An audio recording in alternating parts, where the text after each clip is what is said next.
Welcome to DSEJ Home Classes, an attempt to connect learner with instructor, a digital initiative by Directorate of School Education, Jammu. Today I am going to take up Unit 2, Genetics Part 1. नहीं है तो सभी characters के नहीं मिलने को हम क्या बोलते हैं, उसमें जो डिफरेंसेस आ जाते हैं उसको हम बोलते हैं वेरिएशंस। जो उसमें डिफरेंसेस हैं उसको हम क्या बोलेंगे, उसको हम बोलते हैं वेरिएशंस। सो सबसे पहले क्या है, it's study of heredity and variations. Study of heredity and variations is called genetics. और ये टर्म जेनेटिक्स हमें किसने दी? विलियम बेटसन ने। ये टर्म जेनेटिक्स हमें किसने दी? विलियम बेटसन ने दी। अब हेरिडिटी मैंने अभी आपको बताया कि हेरिडिटी वर्ड का मतलब क्या है। Heredity means like begets like, मतलब ट्रांसमिशन ऑफ करेक्टर्स। इसका मतलब क्या है? Transmission of characters from parents to offsprings और from one generation to the next. So अब ये हेरिडिटी होती क्या है, इसके कुछ बेसिस हैं। मतलब हमारी बॉडी में वो करेक्टर्स कैसे आ गए, जो हमारे पेरेंट्स में करेक्टर्स थे वो कैसे हमारे में इनहेरिट हो गए। वो कैसे इनहेरिट होते हैं? क्रोमोसोम्स के थ्रू। आपने पहले भी पढ़ा होगा, हमारी बॉडी किससे बनी है? सेल से। और हमारे सेल्स के अंदर क्या है? न्यूक्लियस। और उस न्यूक्लियस के अंदर क्या प्रेजेंट होते हैं? Chromosomes. Chromosomes carry genes. Chromosomes carry genes. तो क्रोमोसोम्स जो है they are transferred from the parents to the offsprings. They are transferred from parents to the offsprings. So chromosomal basis of inheritance क्या है? Chromosomes. And next is physical basis. अब chromosomes के अंदर क्या चीज है जो हेरिडिटी को कैरी कर रही है? अभी मैंने आपको बताया कि क्रोमोसोम्स किसको कैरी करते हैं? जीन्स को। तो जीन्स वो चीज है जो हमारे अंदर करेक्टर्स को एक जनरेशन से दूसरी जनरेशन में लेके जाता है। अब जीन्स बने किसके हैं? उसका केमिकल कॉम्पोजिशन क्या है? उसका केमिकल कॉम्पोजिशन है डीएनए। जीन्स किससे बने हैं? डीएनए से बने हैं। जीन्स किससे बने? डीएनए का मतलब क्या है? Deoxyribose nucleic acid. Deoxyribose nucleic acid. Then next term is character. Character क्या चीज है? Well defined morphological. मॉर्फोलॉजिकल का मतलब क्या हो गया कि हमारे अंदर कलर, टेक्सचर, किसी चीज की शेप, किसी हमारे ऑर्गन की शेप, कलर, टेक्सचर, जो उसकी अपीयरेंस है उसको हम किस में इंक्लूड करते हैं? मॉर्फोलॉजी में। और physiological features of an organism. Physiological क्या हो गया? फिजियोलॉजिकल मींस कि उसके अंदर क्या है, उसके हमारे अंदर की प्रोसेसेस। तो चाहे हमारे अंदर का, हमारे किसी भी ऑर्गेनिज्म का, नॉट वी, सिर्फ हमारे नहीं, इस वर्ल्ड में, इस यूनिवर्स में पूरे सभी स्पीशीज के ऑर्गेनिजम्स की जो मॉर्फोलॉजी है, दैट मीन्स उनका कलर, टेक्सचर, शेप, साइज, और फिजियोलॉजी है, दैट मीन्स उनकी प्रोसेसेस, ये सब फीचर्स जो हैं किसी ऑर्गेनिज्म की, उसको हम क्या बोलते हैं? करेक्टर। फॉर एग्जाम्पल कोई प्लांट है या कोई भी ऑर्गेनिज्म है, लाइक कोई ह्यूमन है, उसकी हाइट, जैसे यहाँ पे मैंने लिखा है stem height. Stem height is that of plant. ऐसे ही ह्यूमन हाइट भी हो सकती है। तो हाइट जो है वो क्या है? एक character. Shape of the seed, किसी ऑर्गेनिज्म की जैसे किसी भी प्लांट के सीड्स की शेप जो है वेरी करती है। आपने देखे होंगे different seeds like that of mango, that of litchi, that of any other organism, apple. तो सब सीड्स की शेप जो है वो वेरी करती है। तो शेप ऑफ द सीड एक करेक्टर हो गया। ये कौन सा करेक्टर है? Morphological character. लेकिन ये करेक्टर्स डिसाइड कैसे होते हैं? प्रोसेसेस से। तो फिजियोलॉजिकल फीचर्स भी इन्हीं को हम बोलेंगे। देन फ्लावर कलर, आपने वेरियस कलर्स देखे होंगे प्लांट्स में, उनके फ्लावर्स के, किसी में पर्पल, किसी में रेड।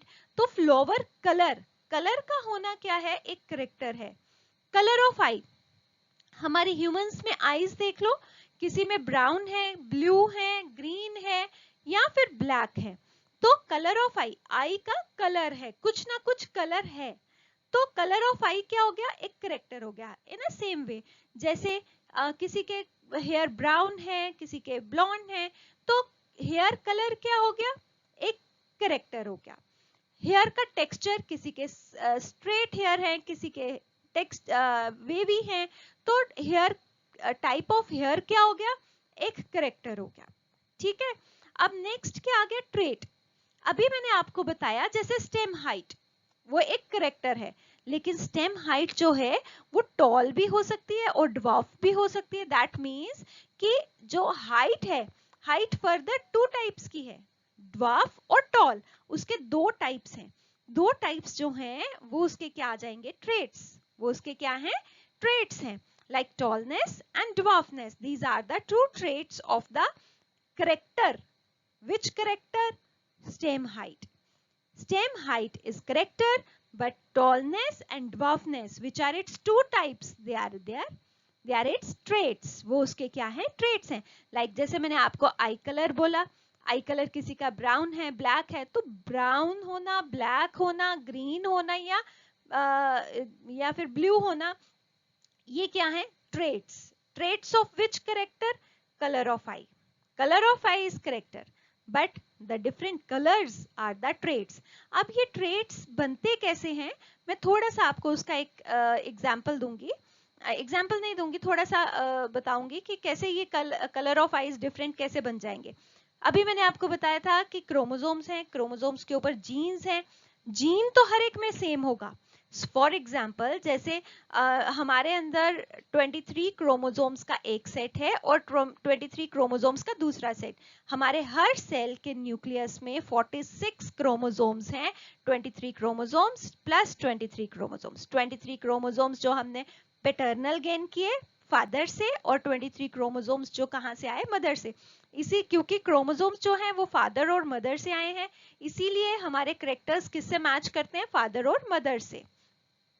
सो फादर और मदर से करेक्टर्स तो मैच करते हैं, लेकिन अब एक करेक्टर, फादर की आईज लेट अस सपोज कि ब्लू हैं और मदर की आईज जो हैं वो ग्रीन हैं या ब्लैक हैं, तो अब नेक्स्ट करेक्टर क्या आएगा, अब नेक्स्ट करेक्टर क्या आएगा, अब दो डिफरेंट टाइप के जीन तो एक ही है, जीन किसके लिए होता है, करेक्टर के लिए, आई कलर के लिए, बट जीन की आगे डिफरेंट टाइप्स हो सकती हैं जो उसको डिफरेंट क्या करेगा, जो उसको डिफरेंटली एक्सप्लेन करेगा, जो उस करेक्टर को डिफरेंट बना देगा। जीन की ही आगे एक सेम जीन की डिफरेंट टाइप्स को हम क्या बोलेंगे, एलील्स। एक ही जीन की डिफरेंट टाइप्स को हम क्या बोलेंगे, एलील्स। एलील्स और एलिलोमॉर्फ्स ये सेम ही जीन की डिफरेंट टाइप्स हैं, are the different forms of a gene, एक ही gene which are present on the same position. For example, जैसे मैंने आपको बताया कि 23 क्रोमोसोम्स हैं, let us suppose कि 6 क्रोमोसोम पर किसी पर्टिकुलर पोजीशन पर आई कलर के लिए जीन है, तो पूरे ह्यूमन स्पीशीज में 6 क्रोमोसोम पर ही उस आई कलर के लिए वो जीन जो है प्रेजेंट होगा, या किसी डिफरेंट है। ये मैं जस्ट एक एग्जांपल ले रही हूँ, अपने से एजम्पशन कर रही हूँ कि 6 क्रोमोसोम पर होगा। I am not sure about it's particular position, but I am just taking it as just an example. So उस पोजीशन पर क्या प्रेजेंट है, उसका जीन प्रेजेंट है। अब वो जीन जो है उसके आगे डिफरेंट टाइप्स होंगी। अब वो टाइप जो है वो कलर ब्राउन बनाए या ब्लैक बनाए, तो डिफरेंट कलर्स बनाने वाला एक ही जीन की जो डिफरेंट टाइप्स होंगी उसको हम बोलेंगे एलील्स और एलिलोमॉर्फ्स। देन नेक्स्ट आ जाएगा डोमिनेंट फैक्टर। एन एलील और एक्चुअली क्या होता है, मैंने अभी आपको बताया था कि हमारे हर एक सेल में दो सेट्स हैं, हमारे हर एक सेल में दो सेट्स हैं क्रोमोसोम्स के, 23 क्रोमोसोम्स का एक सेट, 23 क्रोमोसोम्स का दूसरा सेट। जिसमें दो सेट्स होते हैं वो डिप्लॉइड होता है, जिसमें एक ही सेट, जिस सेल में एक ही सेट ऑफ क्रोमोसोम्स होता है वो हेप्लॉइड होता है। एक सेट ऑफ क्रोमोसोम, एक कंप्लीट सेट जो होता है क्रोमोसोम्स का, जो हमारा 23 क्रोमोसोम्स का एक सेट है, उसको हम बोलते हैं जीनोम। उसको हम क्या टर्म देते हैं, जीनोम। अब मैंने आपको बताया कि इन एवरी पेयर, जैसे फर्स्ट क्रोमोसोम फर्स्ट सेट का और फर्स्ट क्रोमोसोम दूसरे सेट का, सेकंड क्रोमोसोम फर्स्ट सेट का, सेकंड, तो हर एक क्रोमोसोम जो है वो पेयर में है, हर एक क्रोमोसोम जो है वो फादर से भी गेन किया है, मदर से भी गेन किया है। जैसे फर्स्ट क्रोमोसोम की 2 कॉपीज होंगी, सेकंड क्रोमोसोम की 2 कॉपीज होंगी, इसी तरीके से हर एक क्रोमोसोम की जब 2 कॉपीज हैं तो उन पर प्रेजेंट जीन्स की भी 2-2 कॉपीज होंगी, हर एक जीन की 2 कॉपीज होंगी। दैट मीन्स हमारे अंदर हर एक जीन के कितने एलील्स होंगे? 2 एलील्स होंगे। हमारे अंदर हर जीन के कितने एलील्स होंगे? 2 एलील्स होंगे। उन 2 एलील्स में से अगर दोनों डिफरेंट हैं और इकट्ठे प्रेजेंट हैं, उस कंडीशन को हम हेटेरोजाइगस बोलते हैं। मैं अभी आपको बाद में बताऊंगी। ये यहाँ पर लिखा हुआ है हेटेरोजाइगोट, और अगर वो दोनों एलील्स सेम हैं तो उसको हम बोलेंगे होमोजाइगस। अब उन हेटेरोजाइगस कंडीशन में जो अपने आप को एलील एक्सप्रेस कर जाता है उसको हम बोलते हैं डोमिनेंट फैक्टर, और जो अपने आप को एक्सप्रेस नहीं करता उसको हम बोलते हैं recessive factor. So you can look here, यहां पर देखो रिसेसिव फैक्टर। रिसेसिव फैक्टर क्या है? Which is unable to express its effect in the hybrid, जो हाइब्रिड में अपने आप को एक्सप्रेस नहीं करता। जो दूसरा है डोमिनेंट फैक्टर है, वो उसकी प्रेजेंस में अपने आप को एक्सप्रेस नहीं कर पाता, सप्रेस्ड रह जाता है। इसको हम एक्सप्रेस करते हैं, इसको हम लिखते हैं और डिनोट करते हैं स्मॉल लेटर से, रिप्रेजेंट करते हैं स्मॉल लेटर। फॉर एग्जाम्पल, जैसे मैंने आपको बताया हाइट के 2 फॉर्म्स हैं, टॉलनेस और ड्वार्फनेस। हाइट के 2 फॉर्म्स हैं, टॉलनेस और ड्वार्फनेस। तो टॉलनेस और ड्वार्फनेस, या ड्वार्फनेस जो है ये एक रिसेसिव फैक्टर है, टॉलनेस जो था वो एक डोमिनेंट फैक्टर था। तो टॉलनेस को हम कैपिटल टी से एक्सप्रेस करेंगे, ड्वार्फनेस को हम स्मॉल टी से एक्सप्रेस करेंगे। ये इनके सिंबल्स हैं, इनको हम सिंबल्स बोलते हैं, symbols to represent the genes. The recessive factors express its effects only in the recessive factor अपने आप को तभी एक्सप्रेस करेगा जब वो होमोजाइगस, जब दोनों एलील्स, दोनों जीन्स के दोनों एलील्स जो हैं वो क्या होंगे? सेम होंगे, लाइक स्मॉल टी, तब अपने आप को एक्सप्रेस करेगा। डोमिनेंट वाला हमेशा अपने आप को एक्सप्रेस करेगा जब भी प्रेजेंट होगा। तो अब नेक्स्ट बात आ गई कि एलील्स, अगर एलील्स सेम हो, अगर एलील्स किसी भी इंडिविजुअल के 2 सेट्स में जो एलील्स प्रेजेंट होने हैं अगर वो सेम है तो उनको हम बोलेंगे homozygote. An individual having identical Mendelian factors और genes for a character. For example, किसी में कैपिटल टी है, दूसरे क्रोमोसोम पर भी कैपिटल टी है, किसी में स्मॉल टी है, दूसरे पर भी स्मॉल टी है, तो दोनों एलील सेम हो तब हम उसको क्या बोलेंगे? होमोजाइगस। और होमोजाइगस इंडिविजुअल्स जो होते हैं ये हमेशा प्योर होते हैं फॉर पर्टिकुलर ट्रेट। इनकी जो नेक्स्ट जनरेशंस होंगी उनमें हमेशा ये क्या आएगा? टॉल ही आएगा। तो नेक्स्ट आगे हेटेरोजाइगोट, अनलेस एंड अनटिल, इनमें हमेशा टॉल ही आएगा जब तक इनका क्रॉस हम किससे ना करेंगे? दूसरे रिसेसिव कैरेक्टर के साथ। हेटेरोजाइगोट क्या हो गया? जिसमें 2 जीन, जो मैंने बताया कि एक 2 सेट्स हैं, दोनों सेट्स में 2 क्रोमोसोम्स होंगे, सेम टाइप के क्रोमोसोम्स, जिनको हम होमोलोगस क्रोमोसोम्स बोलते हैं। होमोलोगस क्रोमोसोम्स पर जो जीन्स हैं वो, अगर उनके ऊपर एलील्स, जीन तो सेम होगा लेकिन अगर उसके एलील्स डिफरेंट होंगे तो उसको हम बोलेंगे हेटेरोजाइगस कंडीशन या हेटेरोजाइगोट। इसको हम हाइब्रिड भी बोलेंगे। जैसे एक क्रोमोसोम पर कैपिटल टी है और दूसरे क्रोमोसोम पर क्या है? Small T. एक क्रोमोसोम पर कैपिटल टी है, एक लेकिन जीन तो ये किसके लिए है? हाइट के लिए ही है। तो जीन सेम है बट उसके एलील्स जो हैं वो डिफरेंट है। यहां पर आप देख सकते हो जीन तो सेम है, हाइट, लेकिन उसके एलील्स भी क्या है? सेम। तो जब एलील्स सेम होंगे तो होमोजाइगोट, और जब एलील्स डिफरेंट होंगे तो heterozygote. Then next is genotype, the genetic constitution of an individual. That means उसके अंदर कौन से एलील्स प्रेजेंट हैं। उसके अंदर होमोजाइगस कंडीशन है, उसके अंदर हेटेरोजाइगस कंडीशन है, तो जो उसके अंदर जीन्स की कंडीशन है, जीन जेनेटिक कॉन्स्टिट्यूशन है उसका, उसको हम क्या बोलते हैं? जीनोटाइप। फॉर एग्जाम्पल, जो प्योर टॉल प्लांट्स होंगे उनमें उनका जीनोटाइप क्या होगा? Capital T. और जो हाइब्रिड टॉल प्लांट होंगे उनमें क्या होगा? कैपिटल टी होगा, स्मॉल टी होगा। इन दोनों कैपिटल टी और स्मॉल टी में से कैपिटल टी जो है, क्योंकि कैपिटल में लिखा है तो ये डोमिनेंट है, और कैपिटल टी किसको रिप्रेजेंट करता है? टॉलनेस को। स्मॉल टी किसको रिप्रेजेंट करता है? ड्वार्फनेस को। फिर आ गया स्मॉल टी। स्मॉल टी, ये देखो यहाँ पर होमोजाइगस कंडीशन है। स्मॉल टी अपने आप को सिर्फ होमोजाइगस कंडीशन में ही एक्सप्रेस करेगा क्योंकि ये एक रिसेसिव फैक्टर है। उसके बाद आ गया फिनोटाइप। फिनोटाइप क्या है? जैसे यहाँ पर आप देख सकते हो कैपिटल टी ने क्या प्रोड्यूस किया? टॉल प्लांट प्रोड्यूस किया, जो हमें दिखाई दे रहा है, उसकी टॉलनेस, उसकी हाइट हमें दिखाई दे रही है, तो उसको हम क्या बोलेंगे? External manifestation, external morphological feature या फिजियोलॉजिकल एक्सप्रेशन। में भी उसमें कोई ग्रोथ हार्मोन प्रोड्यूस हुआ होगा, लाइक ऑक्जेन्स, जिबरलिन्स कुछ प्रोड्यूस होंगे, जिन्होंने उसकी हाइट को क्या बना दिया? टॉल बना दिया। तो उसका फिजियोलॉजिकल एक्सप्रेशन जो हमें दिखाई दे रहा है, उसको हम क्या बोलेंगे? फिनोटाइप। फिर उसके बाद आता है चेकरबोर्ड और पनेट स्क्वायर। जब हम क्रॉस बनाते हैं दो इंडिविजुअल्स के बीच में, तो उसको हम क्या बोलते हैं? चेकरबोर्ड या पनेट स्क्वायर बोलते हैं।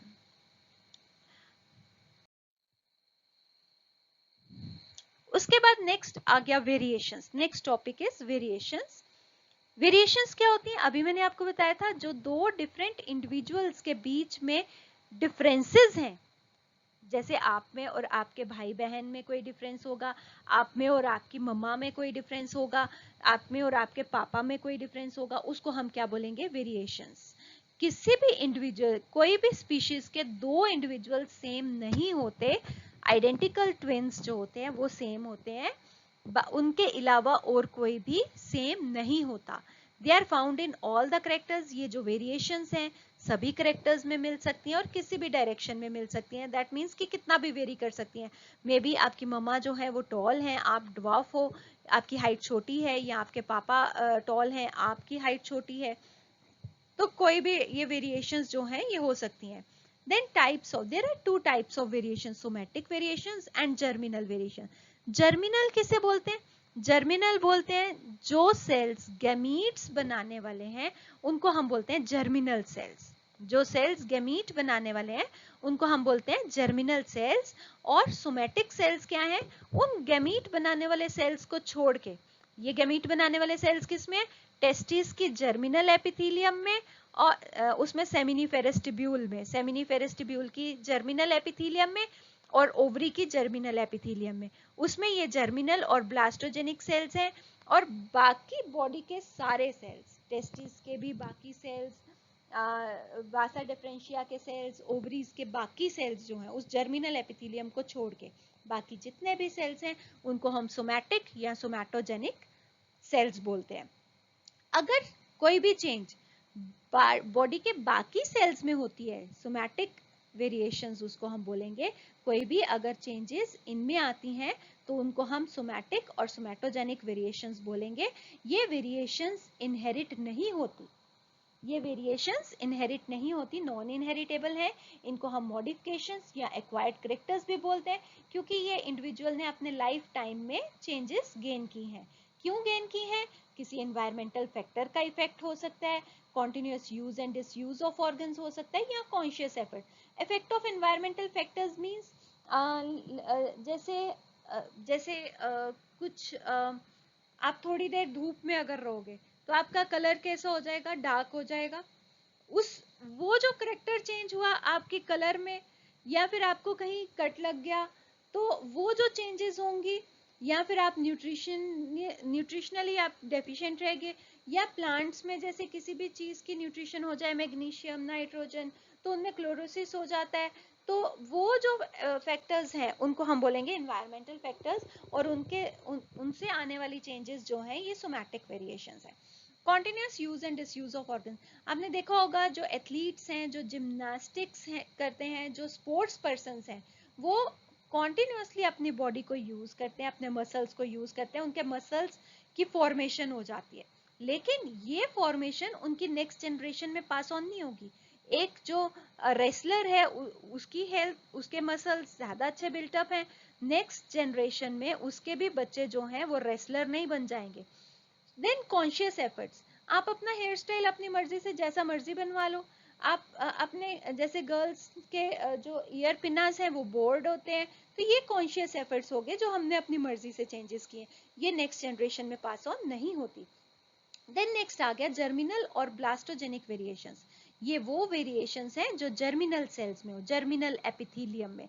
जर्मिनल एपिथेलियम का काम है गैमीट्स बनाना, क्योंकि ये वेरिएशंस गैमीट्स में चली जाएगी और गैमीट से ही तो नेक्स्ट जनरेशन की फॉर्मेशन होती है। तो ये वेरिएशंस जो हैं ये इनहेरिटेबल हैं, so they may be already present in the ancestors or may be formed suddenly. They are of two types, continuous और discontinuous. Continuous वो variations होंगी, continuous variations वो variations होंगी which refer to small indistinct differences, जैसे normal किसी की height थोड़ी सी छोटी रह गई, किसी की height थोड़ी सी बड़ी हो गई, तो ये fluctuations हैं। ज्यादा डिफरेंस होगा जब नॉर्मल हाइट, जैसे सपोज ह्यूमंस की नॉर्मल हाइट जो है वो 5 या 6 तक रहती है, किसी की 10 चली जाए, 10 फीट, वो एक डिसकंटिन्यूअस वेरिएशन हो जाएगी।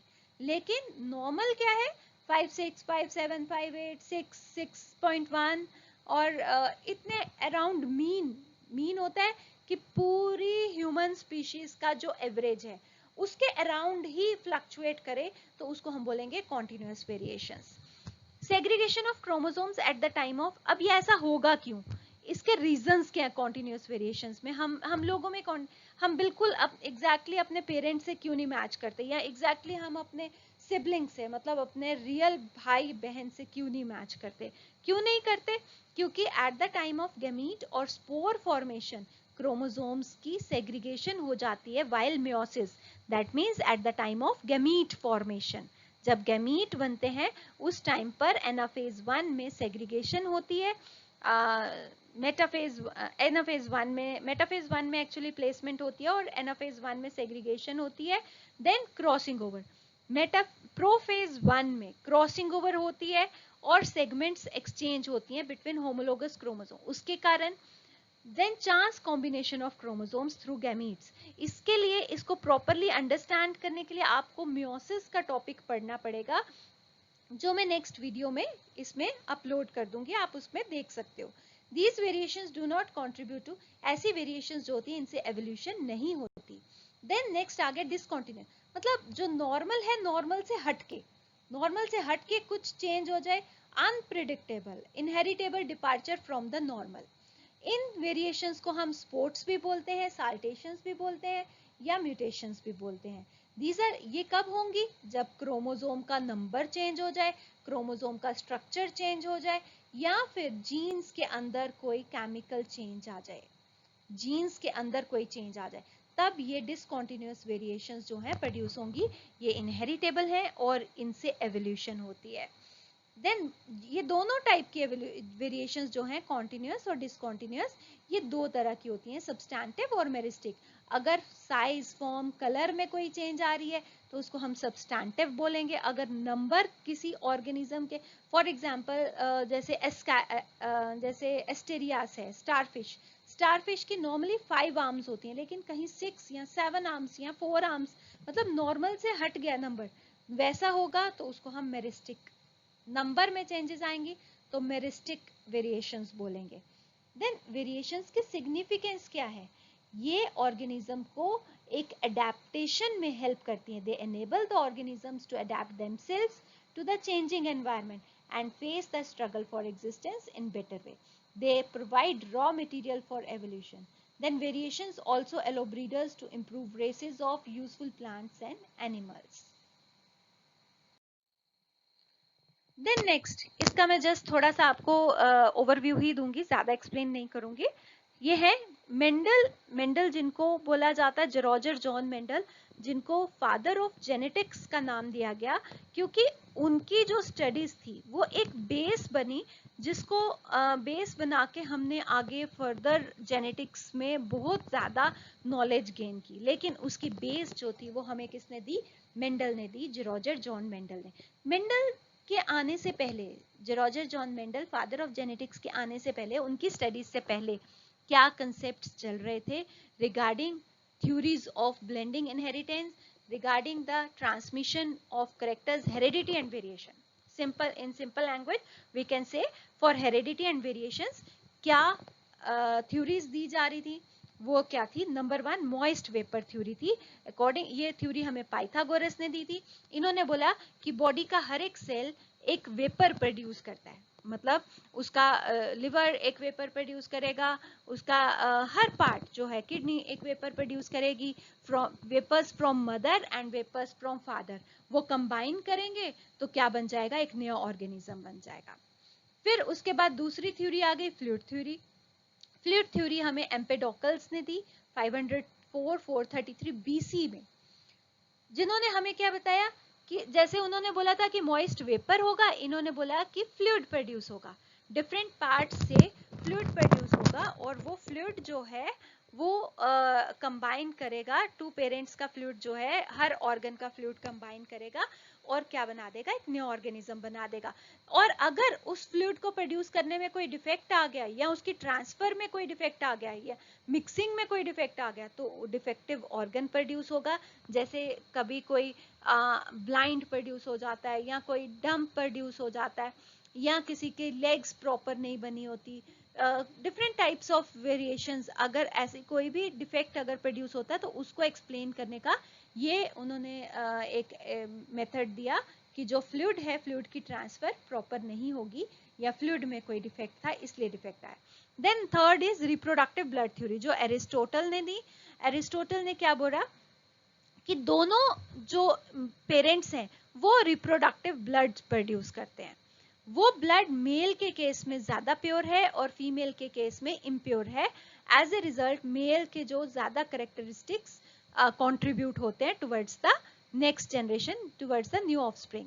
देन प्री फॉर्मेशन थ्योरी, ये हमें मेल्फिजी ने दी, और मेल्फिजी ने क्या बोला कि एक छोटा मिनिएचर, एक छोटा सा इंडिविजुअल वो स्पर्म सेल में ऑलरेडी प्रेजेंट होता है, स्पर्म में या एग में, जिसको होमनक्यूलस का नाम दिया गया। उस मिनिएचर ऑर्गेनिज्म को होमनक्यूलस बोला गया। होमनक्यूलस मेल भी हो सकता है, फीमेल भी हो सकता है। तो वो होमनक्यूलस बाद में क्या करता है? मदर के वूम्ब में, मदर के यूटेरस में वो होमनक्यूलस अनफोल्ड होता है और नया ऑर्गेनिज्म बना देता है। Then particulate theory, according to Maupertuis, इन्होंने बोला कि जो पार्टिकल्स हैं, हर ऑर्गन से माइन्यूट पार्टिकल्स प्रोड्यूस होते हैं, वो पार्टिकल्स कंबाइन करते हैं और नया ऑर्गेनिज्म बनाते हैं। देन थ्योरी ऑफ पैनजेनेसिस, जो डार्विन ने दी 1868 में, इन्होंने बोला कि बॉडी का हर सेल जो है वो एक गेम्यूल या पेंजीन प्रोड्यूस करता है, हर सेल, और वो पेंजीन्स जो हैं वो कुछ पेरेंटल ट्रेट्स या वेरिएशंस को कैरी करते हैं, जो एक्यूमुलेट हो जाता है रिप्रोडक्टिव सेल में और एम्ब्रियो में पास ऑन हो जाता है, तो वेरिएशंस आ जाती हैं, तो कैरेक्टर्स पास ऑन हो जाते हैं अकॉर्डिंग टू डार्विन। देन अब ऐसा, ये पिछली हमने जो थ्योरीज पढ़ी वो सारी थ्योरीज मिक्स होने वाली थी। मिक्स होने का मतलब है ब्लेंड होना, ब्लेंड का मतलब होता है मिक्सिंग। तो अब ऐसी कौन सी एविडेंसेस होता है सबूत, ऐसे कौन से हमें पॉइंट्स मिले जिससे हमें पता चलता है कि ऐसी ब्लेंडिंग इनहेरिटेंस नहीं होती? नंबर 1 यूनिसेक्सुअल ट्रेट, कि अगर ब्लेंडिंग होती तो मेल और फीमेल कंबाइन करके मेल या फीमेल नहीं बनते, कुछ और ऑर्गेनिज्म की फॉर्मेशन होती, होमोफ्रोडाइट की फॉर्मेशन होती, लेकिन ऐसा नहीं होता। Most of the time, almost every time, either male की फॉर्मेशन होती है या फीमेल की, दैट मीन्स की ब्लेंडिंग नहीं होती। देन ऑफस्प्रिंग्स ऑफ हाइब्रिड्स, जो हाइब्रिड्स होते हैं उनके ऑफस्प्रिंग्स जो होते हैं did not observe parental characters in crosses.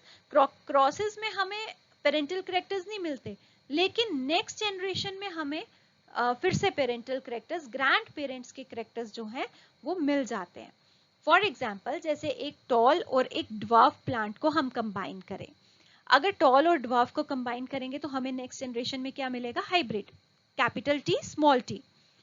उस हाइब्रिड में कैपिटल टी अपने आप को एक्सप्रेस करेगा, प्लांट टॉल बन जाएगा, ड्वार्फ तो गुम हो गया, जो ड्वार्फ कैरेक्टर था वो तो गुम हो गया, वो तो रिसेसिव रह गया।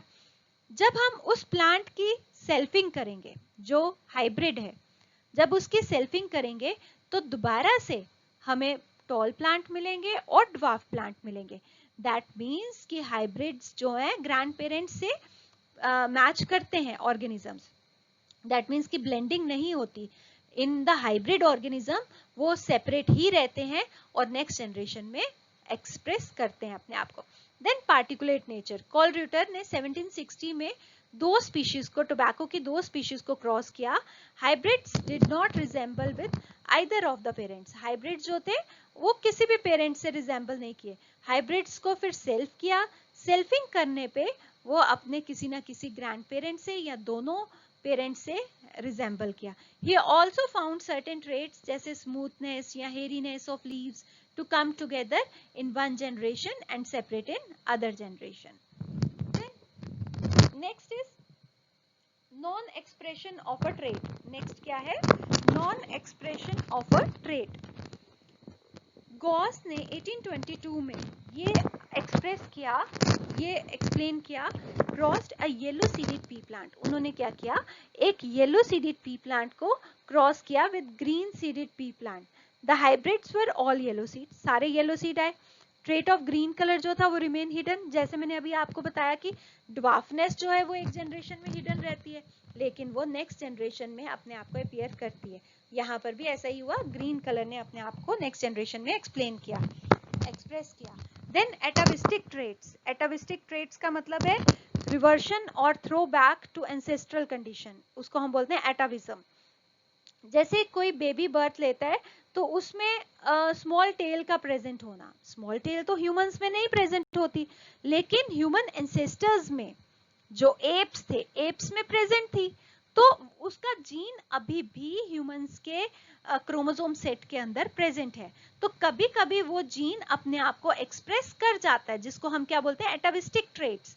वो जीन क्वाइट है, अपने आप को एक्सप्रेस नहीं करता, दैट मीन्स वो ब्लेंड नहीं हो गया, वो कभी किसी जनरेशन में किसी बेबी में अपने आप को एक्सप्रेस कर जाता है।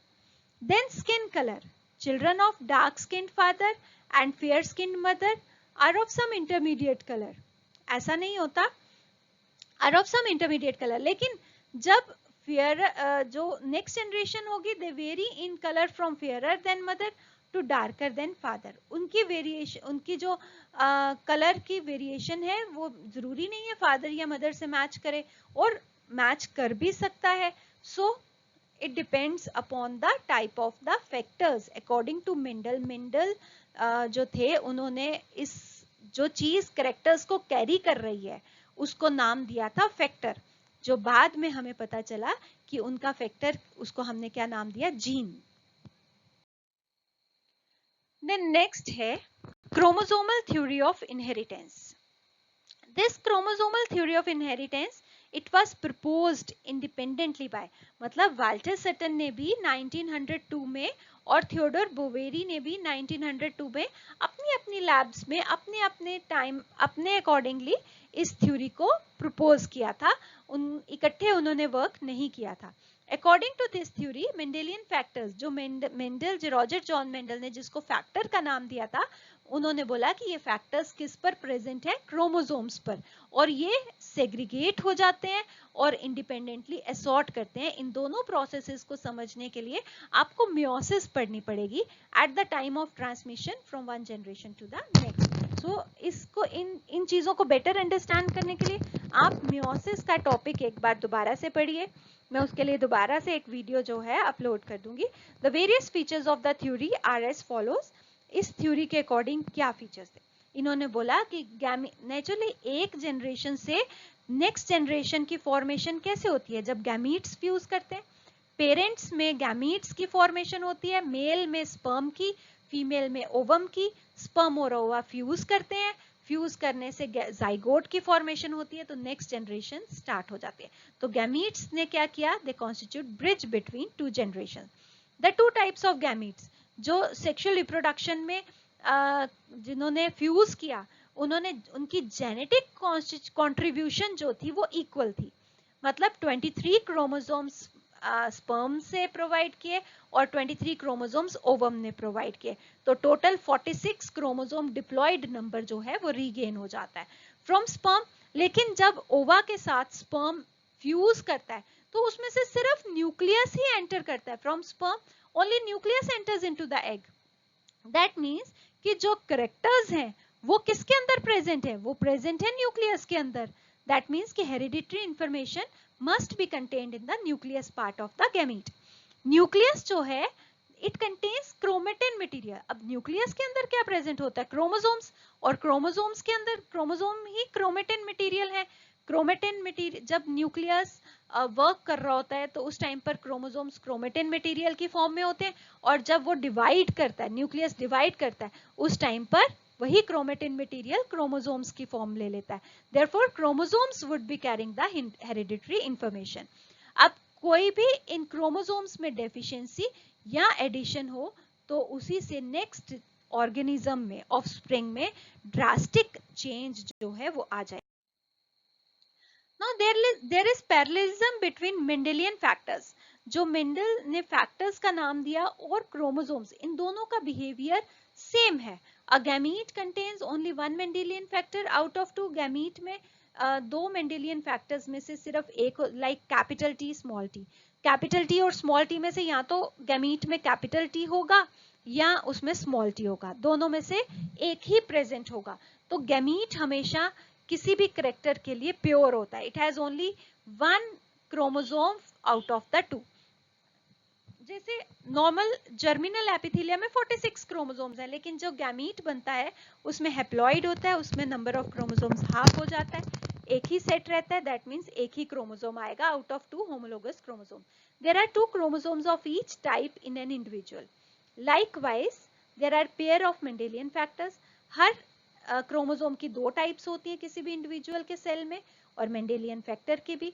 गैमीट में एक ही होती है, लेकिन ऑर्गेनिज्म के सेल्स में दो होती हैं, दो क्रोमोसोम्स होते हैं हर टाइप के, और मेंडेलियन फैक्टर के भी दो टाइप्स होते हैं. Principle of segregation and independent assortment can be explained on the basis of behavior of chromosomes during gamete formation. Two homologous chromosomes, दोनों जो प्रोफेज 1 होती है उस प्रोफेज 1 में होमोलोगस क्रोमोसोम्स में साइनैप्स होता है. साइनैप्स मींस दे क्रॉस बनता है, उनके बीच में एक पेयरिंग होती है. पेयरिंग को हम साइनैप्स बोलते हैं, और उसमें एक क्रॉस बनता है. उस क्रॉस जहां पर बनता है क्रोमोसोम के जिस पार्ट में बनता है उसको हम क्याज्मा बोलते हैं, क्याजमेटा भी बोलते हैं. और इसी से क्या होता है, इसी से एक्सचेंज ऑफ सेगमेंट्स होता है. जो एक्सचेंज ऑफ सेगमेंट्स होगा उससे कैरेक्टर्स जो हैं उनमें वेरिएशंस आती हैं. और उसके बाद during zygote of meiosis, and zygote is one of the phase of prophase 1 and gets segregated to pass into different cells and hence gametes during anaphase 1. और यही जो चेंजेस आई जाइगोटीन में वो एनाफेज 1 में नेक्स्ट गैमीट में pass on हो जाएगी. Now chromosomes of different homologous pairs they segregate independent of one another during anaphase 1. So will be the Mendelian factors carried by them. Chromosomes जो हैं different homologous pairs के, ये भी pairing करेंगे. Pairing कब करते हैं? मेटाफेज 1 में. और at the time of pairing जो क्रोमोसोम होमोलोगस क्रोमोसोम्स हैं they face towards opposite poles, क्योंकि उस टाइम पर दो पोल्स बन जाते हैं सेल में, और वो होमोलोगस क्रोमोसोम्स उन पोल्स की तरफ फेस करते हैं. कोई भी chromosome out of one pair, कोई भी मैटरनल या पैटर्नल क्रोमोसोम किसी भी तरफ फेस कर सकता है और किसी भी तरफ मूव कर सकता है ड्यूरिंग एनाफेज 1. इस टाइम पर इनके कॉम्बिनेशंस चेंज हो जाते हैं.